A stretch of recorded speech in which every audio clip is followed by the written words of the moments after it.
তুমি এই ভুল করছো, ফল খাইছো, আর আমারে দুনিয়া আশা লাগছে, আর এখন ফেরাউন আমারে দৌড়ায়। আর যুগে যুগে তোমার এই ছেলেরা মেয়েরা পৃথিবীতে আইসা যুগে যুগে যুগের ফেরাউনের পিছনে পড়ছে, আর যুগের ফেরাউন তাদেরকে কষ্ট।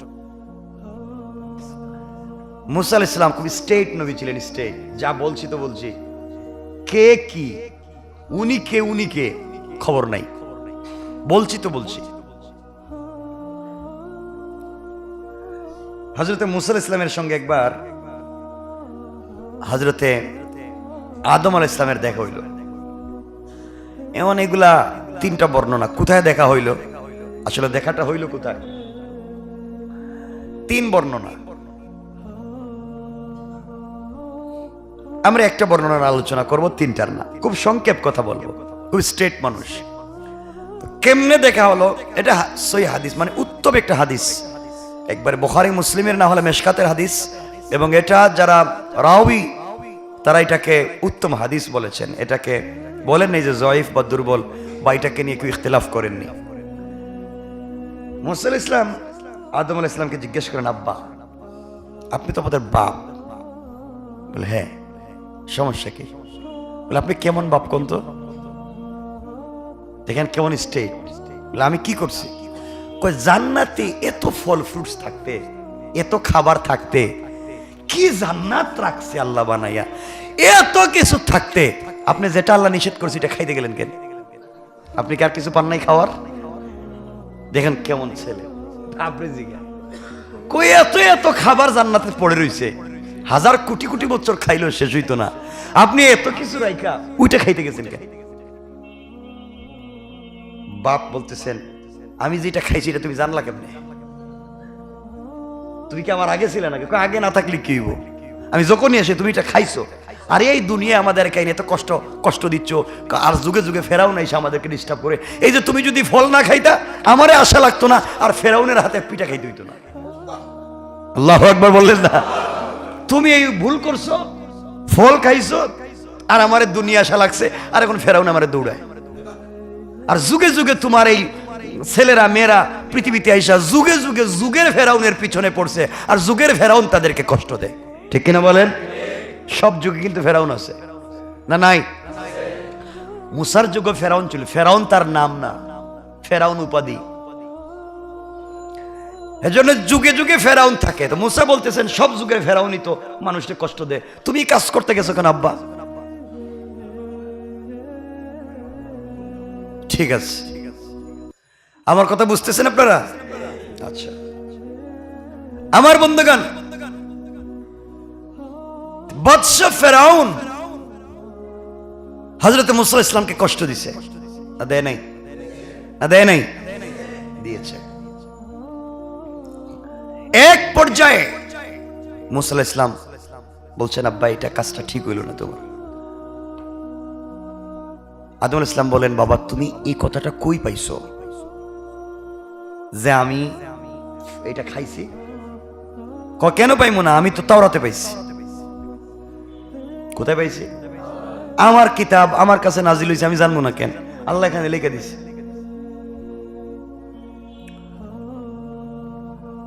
আদম আলাইহিস সালাম বললেন, বাবা আচ্ছা তাওরাতটা লেখা হয়েছে কোন দিন? তোমার জন্মের 50,000 বছর আগে। আদম আলাইহিস সালাম বললেন, তাইলে আমি 50,000 বছর পরে ফল খাইয়া ভুল করছি, আর তোমার কিতাবে 50,000 বছর আল্লাহ লেখে ভুল করে নাই। আমি যে খাইলাম 50,000 বছর পরে, রবিটা 50,000 বছর আগে লেখলো কেন? মুসা তাও তো ঠিক চিন্তা করলাম। আদম বলছেন, বাবা শোনো, ছেলে হইলে এত ভাব ধইরো না, আমি যদি না খাইতাম তাহলে তুমি নবী হইতা না, আর আমার সাথে কথা বলতে পারতা না। আল্লাহু আকবার বললেন না? আমি যদি না খাইতাম তুমি দুনিয়ায় আসতে পারতা না, নবী মুসাও হইতে পারতা না। তো বাবার সব ছেলে কিন্তু সমান হয় না। যারা ওই যে 2 নম্বর ছেলেটারে কি করেন আপনারা, মেজো মেজো, এটা একটু একটু টাইট হয়, থেড়া হয়, থেড়া হয়। আর বড় যেটা হয় তার বুদ্ধি বেশি থাকে, জ্ঞান বেশি থাকে, কিন্তু কথা কয় কম। ঠিক না? তো মুসা আলাইহিস সালাম হচ্ছেন আদম আলাইহিস সালামের থেড়া ছেলে, থেড়া থেড়া। বাঁকা ছেলে। তো কেমন বাঁকা দেখেন, কথা কথা চলে আসলো। হযরত রাসূল পাক সাল্লাল্লাহু আলাইহি ওয়াসাল্লাম যদি মেরাজে যান, প্রথম আসমানে তো দেখা হইলো আদমের সাথে। তো তিনি বললেন, বাবা আসছো, আহলান সাহলান মারহাবান, যাও। সব আসমানে দেখা হইলো। সব ষষ্ঠ আসমানে গিয়ে মুসার সঙ্গে দেখা। মুসা সালাম দিলেন, দিয়া কথাবার্তা বললেন, রাসূল সাল্লাল্লাহু আলাইহি ওয়াসাল্লাম চলে যাইতেছেন। যাওয়ার সময় মুসা আলাইহিস সালাম আল্লাহর আল্লাহ, এটা কোন ইনসাফ হইল? আমার কত পরে আইসা আমার আগে চলে যাইতেছে উপরে।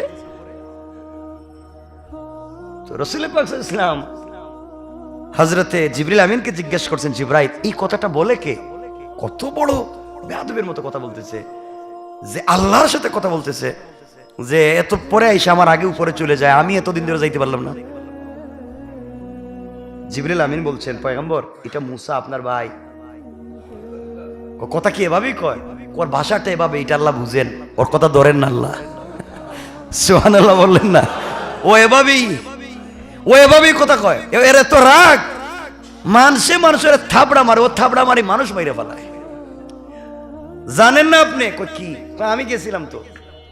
আপনি গেছিলেন মানে?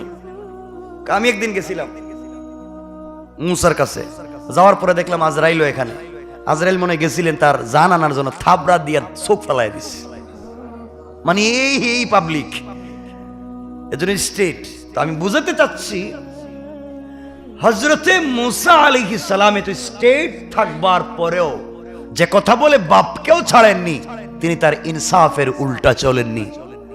আর ফেরাউন ক্ষমতা পেয়ে, সম্পত্তি পেয়ে, প্রভাব পেয়ে, দুনিয়ার জমিনে অস্তিত্ব পেয়েও সে আল্লাহ পাককে চিনতে পারেনি।